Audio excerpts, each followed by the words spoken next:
하나님의 말씀을 전하겠습니다. 오늘 말씀의 두 번째 다니엘서는 세상은 놀이터가 아닙니다 라는 주제를 가지고 말씀을 나누도록 하겠습니다. 먼저 이렇게 말씀을 드릴까요? 가짜 믿음 가지고는 끝까지 못 버팁니다. 30여 년 전이었습니다. 바로 이 추석을 전후로 해서 저희 성도님이 서울에 있을 때에 성도님하고 필리핀을 여행을 가게 됐습니다. 근데 필리핀 여행을 가가지고 여기저기 돌아다니다가 길거리에 아주 멋지게 생긴 괜찮은 시계가 있어서 샀습니다. 얼마냐? 얼마라고 그래서 샀습니다. 기분이 너무 좋았습니다. 그게 세계적으로 유명한 몇 가지의 브랜드가 있죠. 롤렉스, 이렇게 여러 가지 브로바 아니면 하여튼 그 몇 가지 시계가 있는데 그 중에 하나 유명한 바로 롤렉스 시계였습니다. 그래서 그거를 딱 사서 기분이 좋아가지고 가방 속에다가 잘 놔두면서 한국에 와서 내리자마자 제일 급한 게 그거였습니다. 그래서 제가 그 시계를 보니까 안 가요. 그래서 이게 안 가서 왜 안 가나 하고 흔들었더니 시계 안에 있는 게 다 흔들리는 거예요. 짝퉁이었습니다. 거기에는 세계적으로 유명한 롤렉스 브랜드가 찍혀 있었고, 심지어는 더 웃기는 것은 짝퉁이지만 품질 보증서까지 있었습니다. 하지만 저는 완전히 길거리에서 속아버리고 말았습니다. 영적 세계 역시 마찬가지입니다. 나의 눈으로는 진짜인지 가짜인지 모릅니다. 너무나 똑같기 때문에 얼핏 보면 별 차이가 없이 진짜와 가짜는 구별하기가 우리는 참으로 어렵습니다. 다니엘 시대에 바로 이 가짜가 판을 쳤습니다. 이스라엘 사람들에게 하나님께서 그들이 범죄함으로 말미암아 너희들 혼난다 너희들 자꾸 회개하지 아니하면 내가 너희들을 칠 거다 수도 없이 하나님이 사인을 보냈고 메시지를 던졌습니다. 그런데 그들을 가리키는 선지자들과 제사장들은 그렇게 가리키지 않았습니다. 하나님은 우리를 치지 않을 것이다. 왜? 우리는 아브라함의 단지 핏줄이기 때문에 절대로 하나님은 우리를 치지 않을 것이다. 우리는 아브라함의 후손이다. 유일하게 전무후무하게 전 세계에 그 어디도 선택된 민족은 우리 외에는 없다라고. 그런데 그들의 대다수는 다 유대인이라는 이름뿐이지 실제로 하나님을 중심으로 사는 사람들은 없었습니다. 겉으로는 유대인이었지만 그들의 삶의 스타일은 하나님과 거리가 멀었습니다. 그들은 할례도 받았습니다. 영적인 할례가 아니라 육적인 할례에 불과했습니다. 즉 이것은 가짜 상표와 매 다른 것이 하나도 없습니다. 저는 이 유대인들의 가짜 믿음을 보면서 이런 질문을 한번 던져보고 싶습니다. 오늘 나와 여러분의 신앙은 어떻습니까? 그리스도인이신가요? 라고 아마 여러분에게 묻고 싶습니다. 어떤 이들은 제가 그리스도인이십니까? 라고 말을 하면 나는 크리스찬입니다 라고 말하기 전에 그들은 그 말을 자신 있게는 못하고 대부분의 사람들이 이렇게 말을 합니다. 저는 간혹이지만 교회도 갑니다. 그리고 나의 이름은 요셉입니다. 우리 어머니가 성경적으로 이름을 했습니다. 그리고 우리 어머니는 이곳에 계시지 않지만 안타까운 것은 우리 어머니가 돌아가실 때에는 기독교 장례식을 치렀습니다. 그리고 나의 형은 목사님이 오셔서 결혼식 주례까지 했습니다. 이것을 어떻게 보면 기독교인이라고 말을 하는 것이 아니라 겉만 치장할 뿐 실 중심은 그리스도인이 아닙니다. 이러한 대부분의 그리스도인이라고 말하는 사람들은 이렇게 말합니다. 그리스도인으로서의 분명한 대가를 주님이 요구하실 때 이들은 슬쩍 그 자리를 피해버리고 마는 가짜들이라고 저는 단정해 버립니다. 하지만 시험하지 않고서야 가짜인지 진짜인지 우리가 판가름하기가 쉽지가 않습니다. 이것이 바로 우리가 받는 시험을 받는 이유가 바로 여기에 있습니다. 물리적 세계이든 영적 세계이든 가짜는 꽤 진짜와 비슷해 보이는 것만큼은 분명한 사실입니다. 허나 여러분, 진짜 돈은 물건을 살 수 있지만 가짜 돈은 휴지에 불과합니다. 진짜 하나님의 주신 믿음을 가진 사람들은 그 믿음이 능력을 나타내지만 가짜 믿음은 오히려 세상에서 조롱을 당해버리고 말 것입니다. 진짜 총을 가지면 전쟁터에서 전쟁할 수 있지만 가짜 총을 가지고 포물 잡는 자는 전쟁터에서 포로가 될 수밖에 없습니다. 다니엘 시대의 선지자들과 교회들은 하나님이 회개를 추구하고 정말 하나님이 회개를 요구했지만 이들은 귀담아 듣지를 않았습니다. 오히려 하나님의 사람들은 하나님의 말씀이 외쳐질 때에 하나님의 말씀을 진리 그대로 전하는 것이 아니라 자기들의 멋대로 성경을 해석했습니다. 하나님이 우리뿐이 없으니 보호해 주실 것이라고, 아니 선지자가 외칩니다. 다니엘이 외치고 그 외에 많은 선지자들이 외칩니다. 회개하라고. 그러나 그들은 말을 합니다. 아니다, 저 말은 거짓말이야. 이렇게 평안한데 하나님이 우리를 치실 거야? 아니야. 하나님이 우리를 치시면 이 땅에 하나님의 백성이 존재하지 않는데 어떻게 우리를 쳐? 이방 사람들은 하나님을 조롱하지만 우리는 그래도 조롱하지는 않아. 이방 사람들은 하나님 앞에 헌금하지 않지만 그래도 우리는 10의 1조를 내.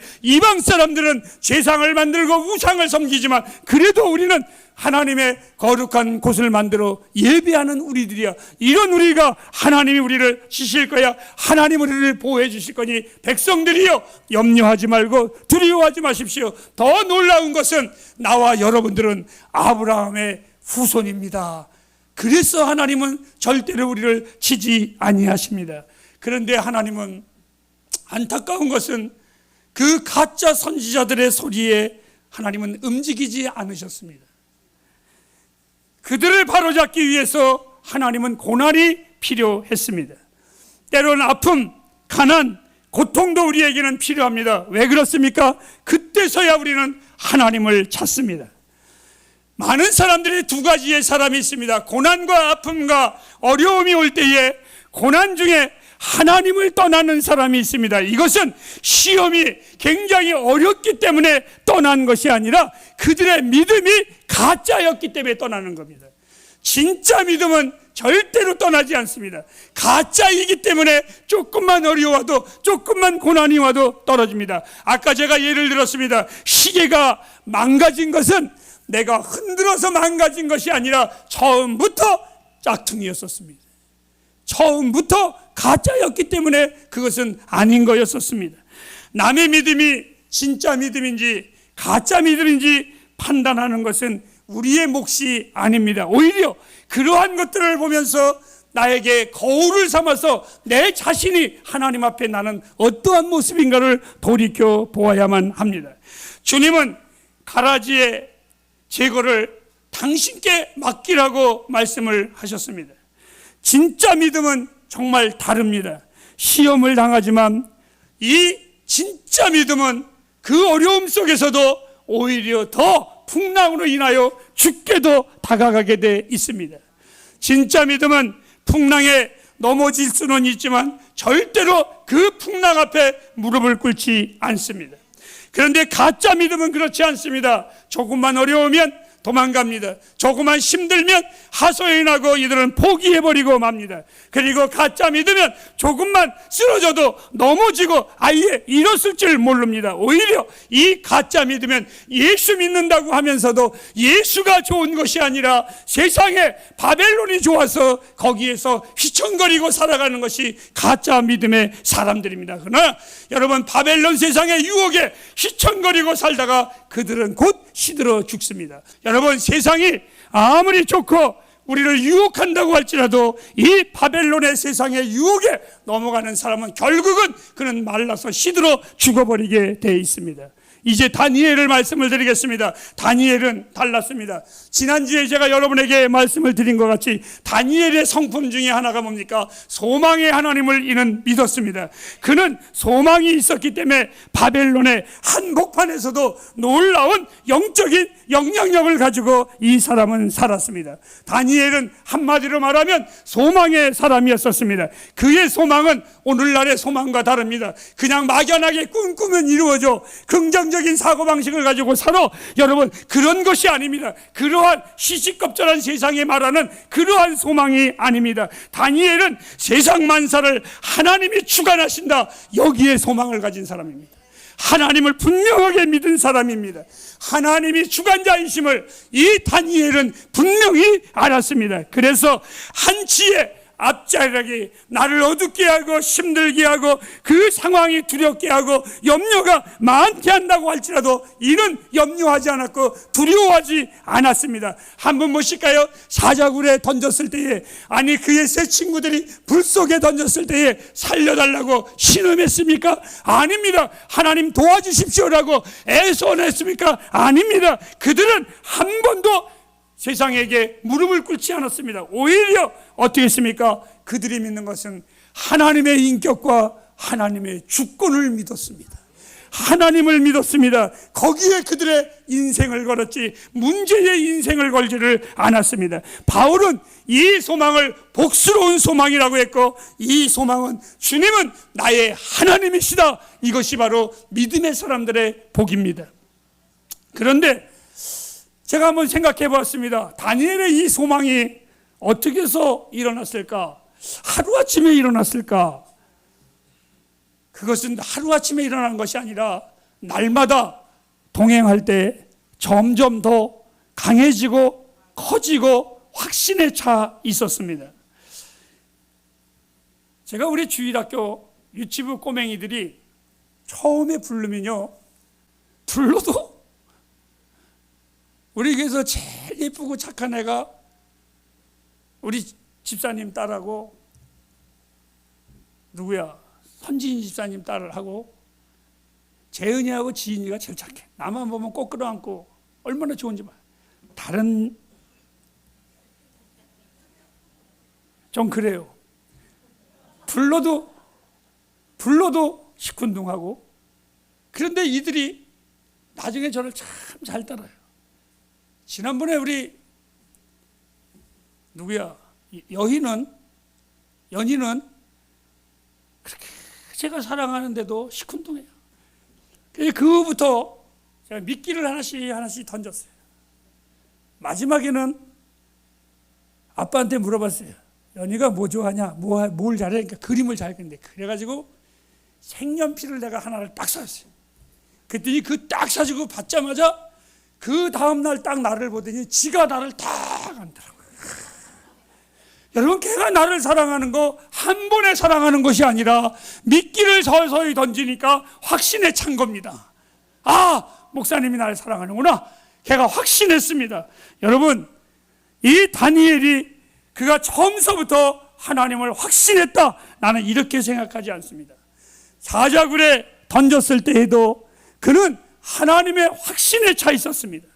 그리고 소망이 갑자기 생길까요? 절대로 아닙니다. 한번 생각해 보세요.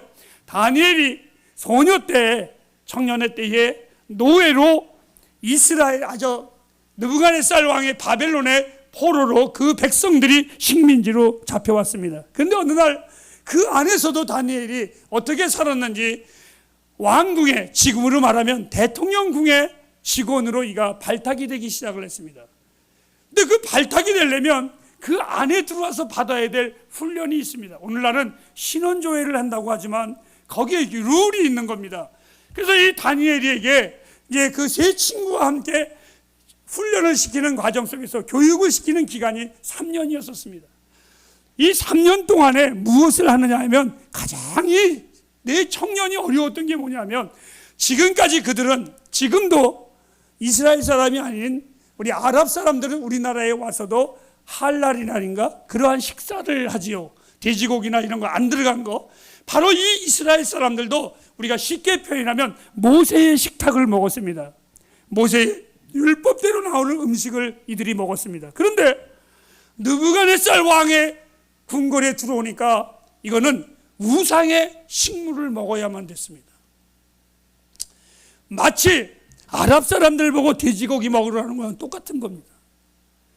이들이 너무너무 힘이 들어서 한 끼 두 끼 먹지를 않으니까 그만 환관장, 식사를 담당하는 그 주방장이 너희들 이거 안 먹으면 죽는다, 먹어라 라고 했을 때에 이들이 그것을 거부할 수가 없으니까 점잖게 아주 인격적으로 거부를 한 겁니다. 뭐라고? 환관장님, 우리에게요 열흘 동안만 기회를 주소서. 우리는 모세의 식탁에서 나오는 것만 먹을 테니까. 그리고 당신의 자녀들에게는, 왕의 자녀들에게는 산의 진미, 이 땅에서 나오는 가장 좋은 것만 먹이소서. 그리고 그 열흘 후에 우리를 보았을 때에 그들이 얼굴이 좋아지나 우리가 얼굴이 좋아지나 보소서. 만일 우리가 나빠진다면 우리는 우상의 식물을 먹겠습니다. 그러나 만일 그렇지 아니하면 우리를 우리의 먹는 식탁으로 그냥 먹게 하소서. 정말 열흘 후에 보니까 놀라운 일이 벌어졌습니다. 놀라운 일이 벌어졌습니다. 이 환관장에게 보소서라고 말을 했습니다. 환관장의 능력으로 능히 눈 감아줄 수 있었습니다. 그래서 그 네 청년들은 3년 동안 모세의 식탁에서 나온 걸 먹었고 우상의 식탁에서 나온 걸 먹지 않을 수가 있었습니다. 여러분, 여기에 바로 이 청년들의 소망이 있었습니다. 무엇을 경험을 했습니다. 하나님이 자기들과 함께함을 경험을 했습니다. 그래서 사자굴에 불 속에 던져도 흔들리지 않았습니다. 여러분, 제가 우리 이병기 목사님 설교를 좋아하는 게 있습니다. 신학적으로 뛰어나서 많은 가르침이 있어서 아닙니다. 여러분, 저는 그것을 요구하지 않습니다. 그런데요, 이병기 목사님은요, 확신이 있으세요. 확신이 있으세요. 기도하면 된다라는 확신이 있으세요. 얼마나 중요한 건지 몰라요. 얼마나 귀한 건지 몰라요. 확신이 있습니다. 그래서 제가 좋아합니다. 저 역시 제가 지금까지 큰 소리로 설교하는 것은 갑자기 일어난 것이 아니라 지난날의 나의 삶의 경험을 보니까 하나님, 이 땅에 주밖에 없습니다. 이 땅에 주밖에 없습니다. 내 삶의 걱정과 염려, 내가 모르는 그 두려움 때문에 염려하지 마십시오. 하나님을 향하여 소망을 가지시기 바랍니다. 지금 나의 모습은, 여러분의 모습은 최종적인 모습이 아닙니다. 하나님과 동행한다면 여러분들은 세상이 감당하지 못할 놀라운 삶으로 살아갈 것을 저는 믿습니다. 아브라함은 잘 아시죠? 자식이 없었습니다. 그런데 어느 날 하나님이 이 아브라함이 엉뚱한 짓을 하는 것을 보았습니다. 하나님, 내가 자식도 없고 재산은 많고 한데 이것을 나의 종에게 물려주기를 원합니다. 아니다, 내가 자식을 주마. 그랬더니 엉뚱하게 이스마엘 첩을 얻어가지고 세컨드 와이프를 통해서 애를 낳아버리고 말았습니다. 하나님께서 그게 아니다. 그래서 이 아브라함을 불러서 하늘을 보라, 바다를 보라. 바다의 하늘의 무뼈를 보고 바다의 모래알과 같이 내가 네 자손을 많게 하겠다. 그때 여러분들은 믿음이 좋으니까 아멘이지만 아브라함의 나이가 24살도 아니고 100세였습니다. 그 소리를 들었을 때 아브라함과 그의 아내 사라가 아멘 했어요? 안 했습니다. 우리말로 말하면 하나님, 나는 못 믿겠습니다. 그 소리였습니다. 뭐라고? 주여, 내 몸이 썩은 고목나무와 같은데 여기서 무슨 새순이 나오겠습니까? 말도 안 되는 소리 좀 하지 마소서. 인간이니까 그렇게 말할 수밖에 없었어요. 그런데요, 참 놀라운 것은 아브라함입니다. 여러분, 못 믿을 때에는 따라 하시기 바랍니다. 못 믿을 때에는 차라리 눈치만 봐라.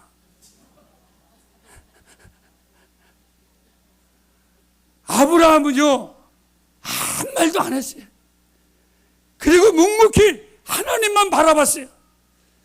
그리고 이렇게 말을 했어요. 지난날 자기가 갈대아 우르에서 나오는 날부터 지금까지 하나님이 자기를 인도하심을 그는 믿었어요. 사랑하는 여러분, 아브라함의 시선은 둘 중에 하나 고정되어 있어야 돼요. 자기의 육체를 바라볼 것이냐, 아니면 하나님을 바라볼 것이냐. 사랑하는 햇불 가족 여러분, 우리 인생의 전쟁터입니다. 다 우리는 문제를 안고 싸우며 갑니다. 여러분에게 묻습니다. 문제를 보시겠습니까? 아니면 하나님을 보시겠습니까? 그리고 여러분이 본 대로 살아가시기를 바랍니다. 참으로 중요한 겁니다. 아브라함은 바로 그랬습니다. 우리는 우리가 믿는 믿음의 시각을 가지고 살아갈 겁니다. 다시 묻습니다. 문제입니까? 하나님이십니까? 세상은 놀이터가 아닙니다. 전쟁터입니다. 세상에서 여러분은 누구를 믿을 것인가? 나는 절대적을 선택했습니다. 여호수아가 말했습니다. 너희들이 우상을 섬기든 무엇을 섬기든 너희들이 오늘날 선택할 자를 선택하라. 나와 내 집은 여호와에 의해 섬기지 아니할 것이라고. 나는 절대적으로 선택했습니다. 여러분, 저는 절대적입니다. 저는 이제 더 이상 물러나지도 않고 타협도 없고 흔들리지도 않습니다. 저는 나의 하나님이십니다. 나의 하나님이십니다. 내 인생의 경기가 어떻게 끝날지 나는 분명히 합니다. 내 인생의 삶이 어떻게 끝날지 나는 압니다. 지금의 박용환이가 전부는 아닙니다. 궁극적으로 내 인생을 주관하실 분 하나님이십니다. 이 세상이 나를 주관하지 아니할 겁니다. 하나님을 알기에 나는 이 전쟁터에서 내가 아는 것은 딱 하나입니다. 나는 승리자가 될 것입니다. 기도하겠습니다.